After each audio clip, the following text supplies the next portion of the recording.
Hey everyone, welcome back to Corporate Decoder. Today we are diving into Cyanotech's annual report, the kind of stuff that usually cures insomnia, but trust me, there's some juicy information buried in here, so it's not that boring. Think of Cyanotech as the algae experts. They grow this stuff, think pond scum, to make health supplements, but in this filing, we will determine if they have been growing revenue along with the algae. We will check this out in detail, but before that, if you appreciate getting straight insights from corporate documents, make sure you subscribe. We also have a Discord community linked in the description below. Join us! Cyanotech is based in Hawaii and they sell spirulina and astaxanthin. Both are health supplements to boost your body. The company claims these products support things like immune function, energy, skin health, and brain function, which is a lot to promise.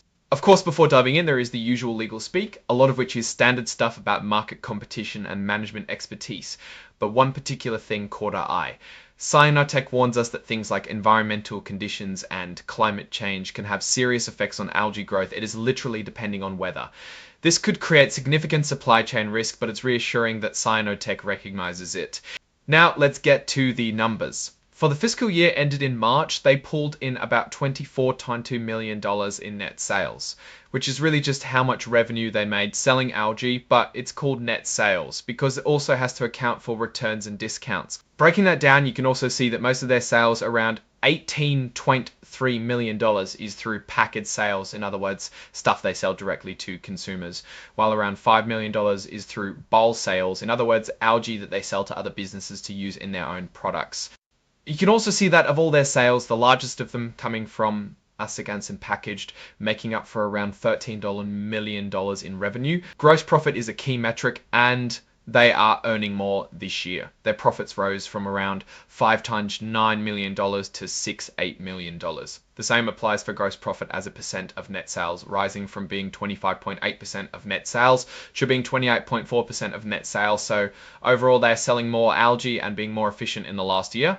This all means that they are keeping more of the money they make. And now let's check their operating expenses, basically the day-to-day costs of running the business. These decreased by over $1 million from $1.04 million from $10.04. $40 says that turnaround seldom turn, referring to stocks. But here things are starting to look pretty great. They paid roughly the same amount in taxes over the last year, at around $8,000 last year, actually. But overall, their net losses improved from a net loss of around $5.32 million, all the way to a net loss of around $3.2 million, all the way to a net loss of around $3.2 million, the way to our $10.22 million, all the way to a net loss of around $3.2 million. The important thing here is to check whether the business is going up or down. Here, the trend is upwards. Now to the cash flow side of things, cash used in the operations went up significantly, from being around $455,000 to nearly tripling to around $1.2 million. The thing to keep in mind about cash flow is that you can't fake it. Although the net losses and operation expenses had all improved, the actual cash position declined significantly. This could mean they are spending more but making less overall. This is something to keep an eye on. Overall, taking into account all of their spending and income, their cash did reduce from the previous year from around $700,000 previously to around $250,000.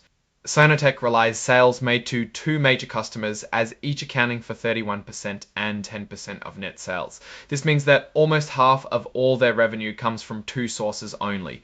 Keep in mind that losing even one of these would be very bad for business, and it's why these customers have a lot of negotiating leverage against Cyanotech. Here are some of the notable risks outlined by the company. The company is sensitive to bad publicity of their products, labor shortages, they deal with cybersecurity risks, the world is going that way, and rely on compliance with governmental regulations, all very standard. A big risk for them, as they clearly state, is that they face an extremely competitive business for supplements, a business they call extremely competitive in their own legal agreements. Now, something that is also notable here is that their two largest shareholders, Michael Davis and Rudolf Steiner Foundation, own a significant portion of the company's stock in Cyanotech, and they can exert significant influence over our strategies. This can have some benefits, as the shareholders clearly care for business to trust so much in it, but also can cause conflicts of interest with other shareholders. It's also worth pointing out that climate change, as unusual as it might sound at first consideration, is a real threat that can harm to the business in the form of energy costs or just having a bad weather. As you know, the company depends on the climate for growing algae. Finally, cybersecurity risk is critical. Cyanotech implemented measures such as risk assessments, cybersecurity service, and more. So, good job, important thing to note. Now, get this, Cyanotech warns us that their recurring losses and negative cash flow raise substantial doubt about their ability to continue as a going concern. In simple words, there is a big risk that they might not be able to stay in business. At the very end, all of this information has to be certified to be true by their CEO and CFO, which they do so in signature. Now, looking at these results more broadly, Cyanotech is not yet out of troubled waters, but you can see things are mostly improving, not downgrading. They still depend on bulk sale revenue, and some of these revenue streams are volatile. Algae supplements isn't exactly a unique idea, so there will be competitors that have an advantage out there as well. They need to work on being more resilient. However, if they can manage these risks and capitalize what's going well right now, Cyanotech could see more prosperous days down the line. Alright, that's our breakdown of Cyanotech's latest filing. What's your take on these numbers and what they signal for the company's future? Drop your thoughts in the comments. If this analysis was valuable, hitting that like button really helps, and subscribe for more deep dives. Don't forget to check out the Discord in the description. Thanks for watching, see you next time.